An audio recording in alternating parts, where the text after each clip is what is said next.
Ramonjiarivony.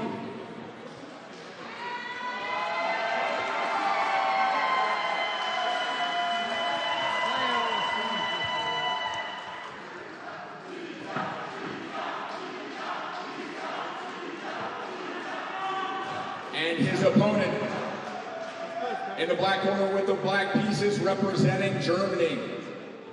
Give it up for Sergey Svechnikov.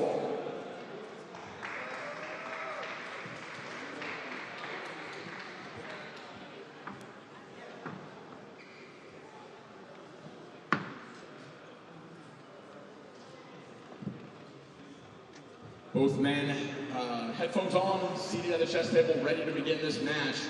Once again, qualification format, 5 total rounds. 3 on the board, 2 in the ring, always starting and ending with chess. First 3-minute chess round, seconds out. Referee ready, fighters ready.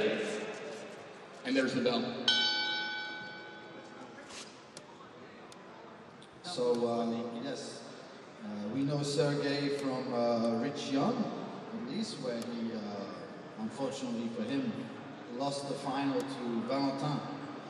Could not come this year. I'm not having the correct position for the moment, so I'll do a little intro on the fighters. One of the most incredible matchups of all time in chess boxing, where one of the innovations of our sport finally occurred, which is a perpetual check forcing stalemate to come down to a boxing decision, which Valentin was up 2 boxing rounds at a time, forced a repetition in the 5th chess round to have 1 more bout. Everyone's on their feet. I have goosebumps now just talking about it.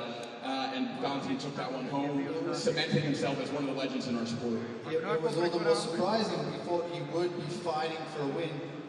Believed that he was doing so well in the boxing. It was like, hey, let's just take the draw. That's right. And that's confidence. And that is a tough thing to do against Sergey. Sergey, a very talented fighter. Really, really tough in the ring, really tough on the board. And we do have the correct position up now, Carl. What do you see? So I see a solid position. I'm seeing a lot of these solid positions for the moment, which I find normal, but here a fork has occurred. So this is more like the problem. You could be as solid as you want strategically.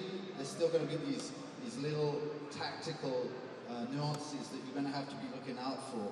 And obviously with the pressure and the speed, they do sometimes go unnoticed. So we were also having a training game with Lita just before, you know, just a few, maybe a few hours ago.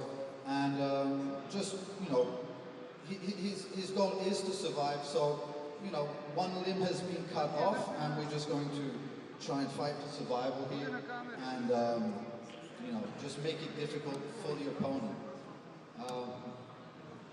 Rookie 1. So all these moves would make absolute sense on a strategic level, if not for the piece more. Sometimes you can have a pawn more, and you can count that pawn simply, or pawn down rather, and just consider it another strategic thing to be processed.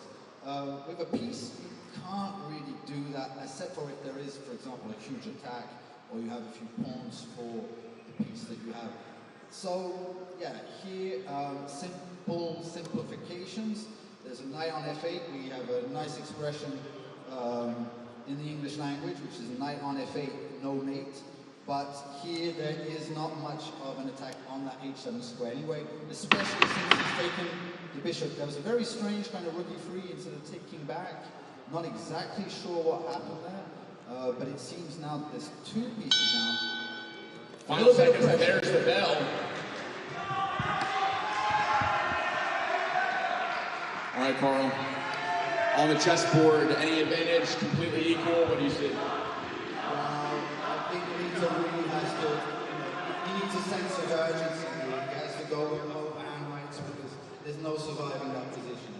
Understood. So, you heard it from Carl.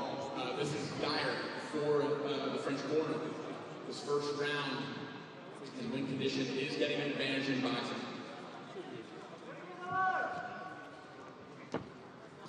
And Sergey, representing Germany, gloved up, ready to fight, getting himself psyched up. France with one of the longtime team members, Paul Duche, also competing this year, but cornering his teammate. Both fighters in the center of the ring, instructions being given. Close to touch. Fighter's corner, seconds out. And there's the bell. Referee in charge from Russia. Right off the bat, big shots coming from France.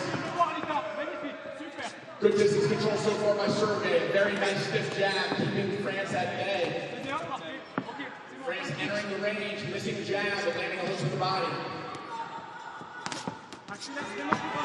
Big right hand misses from Sergey. Sergey using his energy efficiently. Head snapping back from France from a stiff jab from Sergey.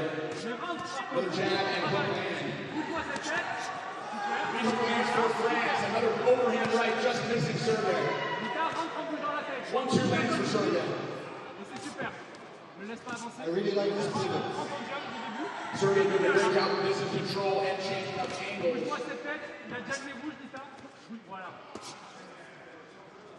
Lita, going overhand right. France getting inside the distance of Sergey, using that reach against Sergey once he comes inside the range. But it is not easy to get inside that range with a stiff jab like Sergey's. Sergey doing a good job of distance control and angles so far.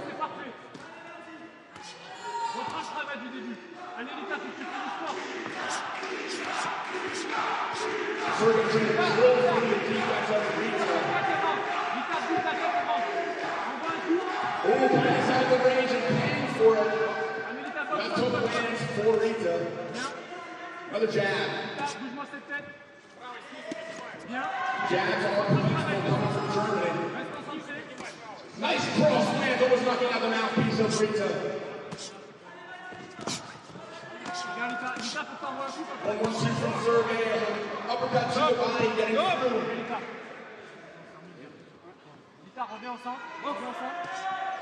Referee in charge of starting the action. Knee hook lands. 1-1-2 from Sergey. Counter jab from Lita. Cross. Counter cross landing for France. We are low time. Sergey with the advantage of the board. Action to end this round. Relatively equal, maybe slight advantage in boxing. But there is still time for France to make something happen.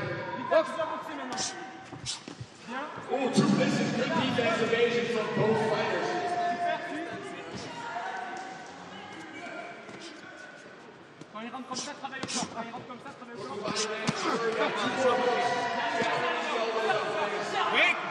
Stop! Both men showing signs of fatigue, leaning on each other. This is exhausting work in this boxing round, especially after going to battle on the board with their brains.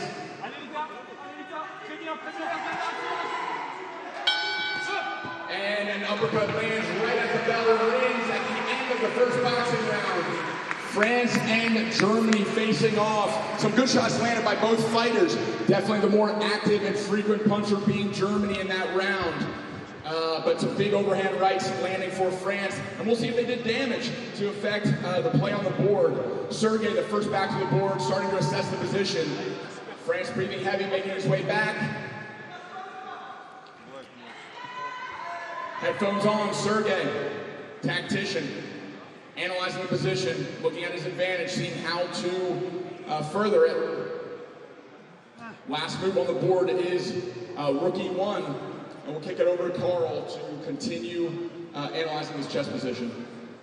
Okay, so obviously there's some kind of attempt at compensation with these rooks going down the E file and eyeing, you know, the black pieces. But unfortunately, I just believe, you know, too little, too late in this particular case. I really liked Sergey's strategy in the boxing, where he was using these pivots just to evade. And then towards the end of the round, he actually picked up the pace even on the boxing. But very much here, it's a done deal, unfortunately.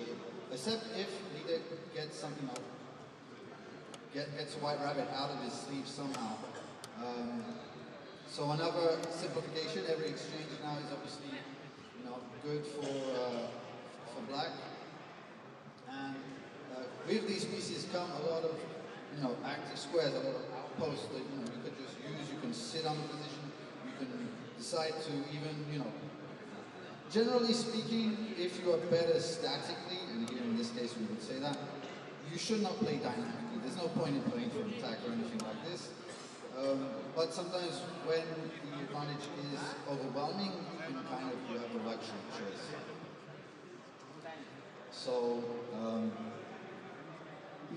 okay, but this is most probably, White's best chance. He's creating complications, he's creating a mess, thinking needs to be done, and mistakes can be made. It's definitely not what Black wants at this stage. And so he's giving up a pawn just to get out of the trouble. This isn't so much a simplification, in the technical chess term, when we just exchange the pieces getting closer to an endgame. This is more of just like, let's get rid of the chaos at the price of a pawn, which is obviously not a big price, having two pieces up.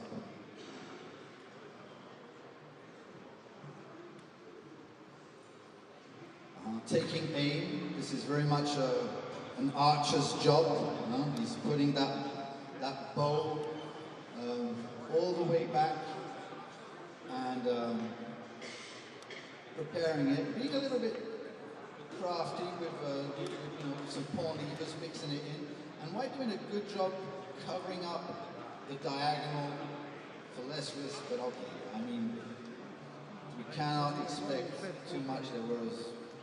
There was a blunder too early on, and now White's at difficulty finding anything to oppose backhand. But he has managed to get to a second round of boxing, I believe, if in the next 5 seconds, which might be the first time in the competition so far. All right, we are seeing a second boxing round for the first time to Carl's point.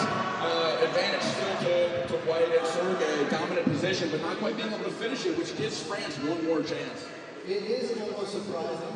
I probably would have just tried to run down the clock of the opponent with such an advantage. He's probably trying to find wins, and if he's not finding them, he's just spending a lot of time. All right, both of you getting gloved up, ready for this fourth round in the bag. Second boxing round about to get underway.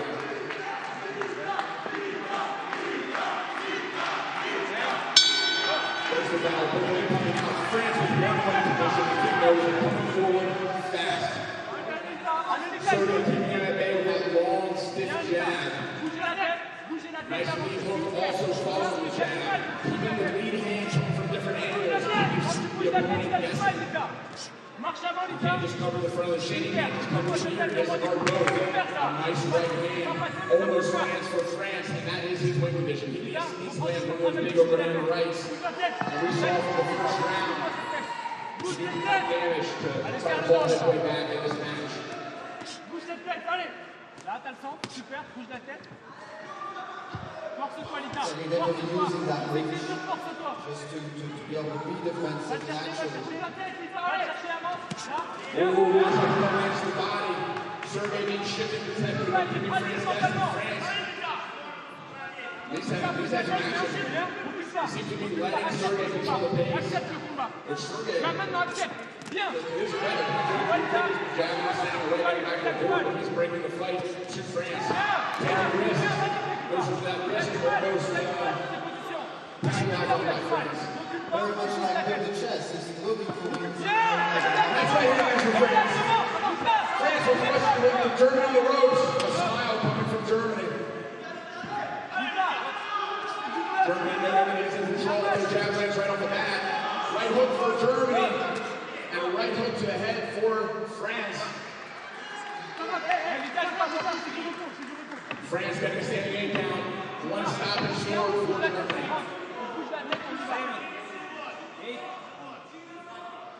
And we're back underway, over halfway through this round.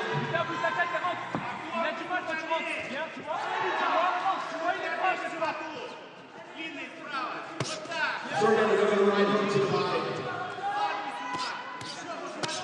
Another right hook to the body. That's almost an overhand right hand for France, but just short of Sergey's chin. for Sergey. Sergey in control of his hand so far. Germany with France in the corner. France bulldozing his way back to the center ring, determined not to give up.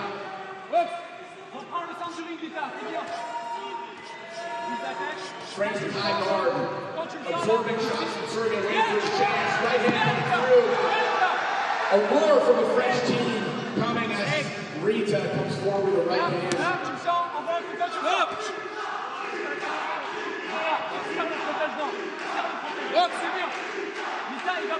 And Lita back to the center of the ring. Lita with one shot. 10-second warning, this is it. 10 secondes, allez, accélère, allez, on voit tout, allez Lita. Look at the determination on both sides. Face. Sergey taking off against Lita in the ropes. And that should seal. That should seal the match. Sergey dominating in the ring. Going back to the board where he has the advantage. Lita showing a lot of heart, a lot of determination in that round. Landing some overhand rights, but they weren't quite big enough to put Sergey down. Sergey scoring a stoppage in that round, extending his boxing advantage, and seconds out for the chess round. Well, obviously an overwhelming advantage that hasn't gone away. Now, we see the second round of boxing. I believe it is impossible even to have a third round of boxing in the qualifiers. So, most probably we're going to have a result at the end of this round. Lita doing what he can. What we could compare to a jab. Taking a jab at that queen. Easily slipped by Sergey.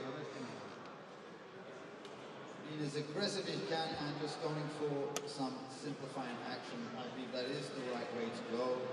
There's no point in searching for wins here. There is a check on the board. So Lita with the black pieces checking on D1. No, that's Sergey. Sergey with the black pieces check on D1. It was an intermediate move. He could have taken the rook back immediately. He preferred to give that check just to get the king up. Now when he's stepping back the rook, he's coming with another check. Another tempo, showing great chess form, good technique. Absolutely. So here there's only really one way to cover up, or to sacrifice the queen, which at the end of the day it will be, more or less come to the same thing. But here you can imagine White resigning. That's right. So the win condition for France now is to try to run out the time. He needs to move very quickly. Otherwise, a completely dominant position for Germany, who just came in with a pinned pawn check with the knight. Yeah. If he would have gone down to that first rank, it would have been an immediate checkmate. Now he's just running up. We can still believe in miracles. There are things that, stranger things have happened. Absolutely. Anything can happen in chess boxing. That's why we love the sport. And we say in chess already, you've never won a game by resigning. Correct. And that's especially true in chess boxing. Never give up, fight to the last second. So another check. Ladies and gentlemen, there we have it. Lita raising his hands to his French countrymen, showing good pride, but at the end of the day, Germany takes home the victory. Official decision to come in the black corner. With the black pieces representing Germany, give it up for Sergey Svechnikov. Great technique shown both on the board and in the ring. He will be a formidable opponent, a foe in the semi-national program weight division, so we'll keep your eye on. And congratulations to a great showing from France, and Lita showing a lot of heart and determination in that match. Good sportsmanship all around.